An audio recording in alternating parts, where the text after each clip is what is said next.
여러분 안녕하십니까? 말씀 묵상 리바이벌입니다. 오늘도 우리에게 주시는 은혜를 힘입어 영광된 복된 한 날 보내시기를 소망합니다. 오늘 우리에게 주시는 하나님 말씀은 요한복음 15장 1절부터 9절 말씀입니다. 그 후에 유대인의 명절이 되어 예수께서 예루살렘에 올라가시니라. 예루살렘에 있는 양문 곁에 히브리 말로 베데스다라 하는 못이 있는데 거기 행각 5이 있고 그 안에 많은 병자, 맹인, 다리 저는 사람, 혈기 마른 사람들이 누워 물의 움직임을 기다리니 이는 천사가 가끔 못에 내려와 물을 움직이게 하는데 움직인 후에 먼저 들어가는 자는 어떤 병에 걸리든지 낫게 되밀어라. 거기 38에 된 병자가 있더라. 예수께서 그 누운 것을 보시고 병이 벌써 오래된 줄 아시고 이르시되 내가 낫고자 하느냐. 병자가 대답하되 주여, 물이 움직일 때 나를 못에 넣어주는 사람이 없어 내가 가는 동안에 다른 사람이 먼저 내려가나이다. 예수께서 이르시되 일어나 내 자리를 들고 걸어가라 하시니 그 사람이 곧 나아서 자리를 들고 걸어가니라. 이날은 안식일이니. 아멘. 오늘 우리가 함께 읽은 본문에는 몸과 마음 그리고 영혼까지 피폐해진 채 무려 38년이라는 긴 세월을 무기력하게 누워 지낸 한 인물이 등장합니다. 이 사람이 머물던 곳은 베데스다라는 곳이었습니다. 베데스다라는 곳은요, 본래 자비의 집이라는 뜻을 가지고 있습니다. 그러나 이름과 달리 실상은 자비가 전혀 없는 곳, 가장 처절한 경쟁과 좌절만이 가득한 모순된 장소였습니다. 성경은 이 베데스다 연못 주변의 풍경을 이렇게 묘사하고 있습니다. 많은 병자와 맹인과 다리 저는 사람, 혈기 마른 사람들이 그곳에 누워 있었다. 도대체 이 많은 병자들은 고통스러운 베데스다를 떠나지 못하고 어째서 그곳에 누워 있겠습니까? 바로 4절에 나오는 기묘한 전설이 있었기 때문입니다. 천사가 가끔 못에 내려와서 물을 움직이게 하는데 그때 가장 먼저 들어가는 사람이 어떤 병에 걸렸든지 낫게 되는 이상한 일이 있다는 겁니다. 참 신기한 일입니다. 그러나 여러분, 이것은 하나님께서 우리에게 주신 약속이 아니었습니다. 당시 유대 사회에 퍼져 있었던 미신이자 어떤 기묘한 전설이기 때문입니다. 우리 하나님은 수많은 병자 중에 선착순 한 명만 고쳐주시는 그런 잔인한 경쟁을 시키시는 분이 결코 아닙니다. 그곳의 사람들은요, 그러므로 기약 없는 희망 고문을 당하고 있었던 것입니다. 그러던 어느 날 38년 동안 단 한 번도 1등을 해보지 못해 절망 속에 누워 있었던 이 사람에게 예수님께서 찾아오셨습니다. 그리고 그에게 물으셨는데요, 내가 낫고자 하느냐? 여러분, 예수님은 참 이상한 질문을 하신 것이 아닙니까? 병자라면은 당연히 낫고 싶지 않겠습니까? 그러나 그는 38년이라는 세월 동안 병상에 누워 구걸하며 사는 것에 익숙해져 있었던 사람입니다. 어쩌면은 학습된 무기력 상태에 그는 빠져 있을지도 모릅니다. 구조적으로 자신은 절대 1등을 할 수 없었던 그는 예수님의 질문 앞에서도 습관처럼 핑계를 댑니다. 주여, 물이 움직일 때 나를 못에 넣어주는 사람이 없어서 다른 사람이 먼저 나보다 내려갔습니다. 그는 여전히 베데스다의 논리에 갇혀 있었습니다. 내가 회복되지 못했던 것은 1등을 못해서 그렇습니다. 나를 도와줄 어떤 스펙이나 배경이나 힘과 능력이 저에게는 없었기 때문입니다. 이것이 병든 자가 붙들고 있었던 그의 인생의 결론이었습니다. 하지만 예수님은요, 이제 그를 완벽하게 회복시켜 주십니다. 그 방법은 그를 들어서 물에 넣어주는 방식이 아니었습니다. 경쟁에서 1등을 하게 만들어주는 것도 아니었습니다.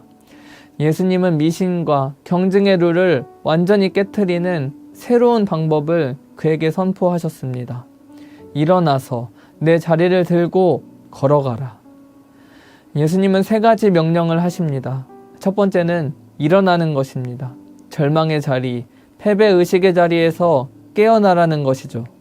둘째는요, 자리를 들라입니다. 38년 동안 묶어두었던 과거의 상처, 핑계, 그 냄새나는 요를 걷어치우라는 것입니다.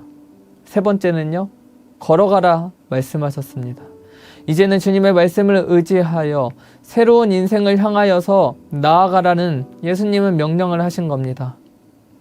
그 병자는요, 생전 처음 듣는 방식의 해결책을 만들어냈습니다. 물에 들어가라가 아닌 주님의 말씀을 듣고 일어나라 라는 선포를 그는 듣게 되었습니다. 우리 엘사랑교회 성도 여러분, 이것이 바로 기독교입니다. 세상은 남을 밟고 1등을 해야지만 살아갈 수 있다 라고 말하기도 합니다. 그러나 주님은 하나님의 말씀을 따라 세상이 줄 수 없는 영원한 승리를 얻게 될 것임을 말씀하고 계십니다. 요셉을 생각할 수 있습니다. 감옥에 갇힌 꼴찌 인생과 같았지만 하나님이 함께 하시니 그는 결국 애국의 총리가 되었습니다. 모세를 생각할 수 있습니다. 그는 살인자였고 도망자였지만 하나님께서 붙드시니 구약 최고의 지도자가 되었습니다. 성경 속에 수많은 인물과 제자들을 살펴볼 수 있습니다. 세상의 기준으로는 1등이 아니었을지 모르나 하나님 안에서 그들은 말씀을 따라 살아갈 때 가장 존귀한 자가 되었습니다. 우리 엘사랑교회 성도님들, 세상은 여전히 베데스다 연못에서 물을 좀 동할 수 있도록 해주세요. 이 방법만이 살 길입니다. 라고 외치며 기약 없고 확신 없는 소망 없는 이야기를 우리에게 주장하고 있습니다. 혹시 여러분도 세상이 요구하는 또 세상이 만들어 놓은 경쟁이라는 연못만 바라보며 우리의 처지를 살피며 한숨 짓고 계시지는 않습니까?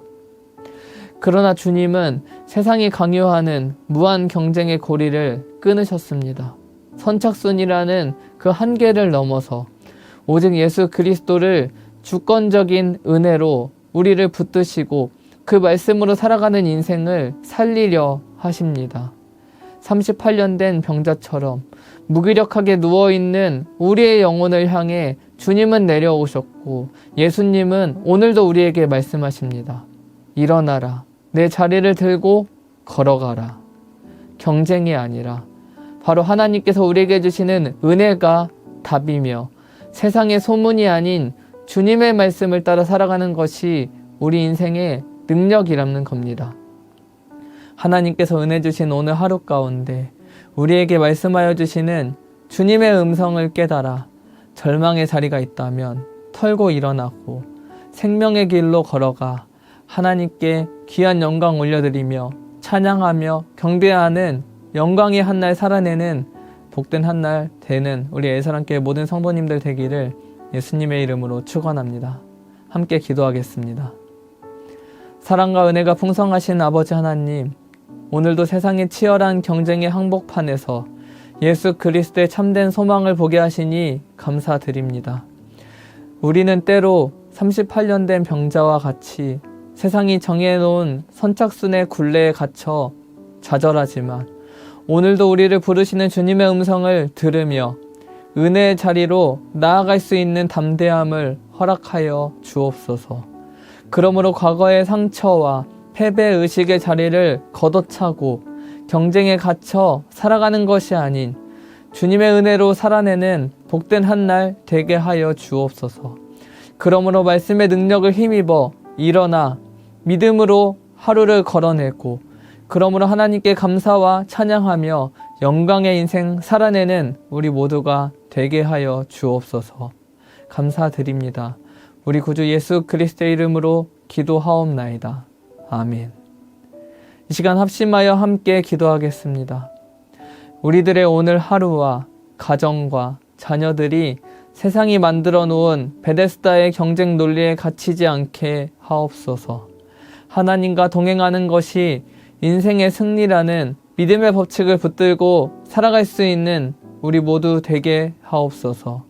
우리 교회가 일어나라 라는 주님의 음성을 온전히 선포하여 상처 입은 심령마다 회복의 역사가 일어나고 서로를 일으켜 세우며 함께 걸어가는 진정한 사랑의 공동체가 되게 하옵소서.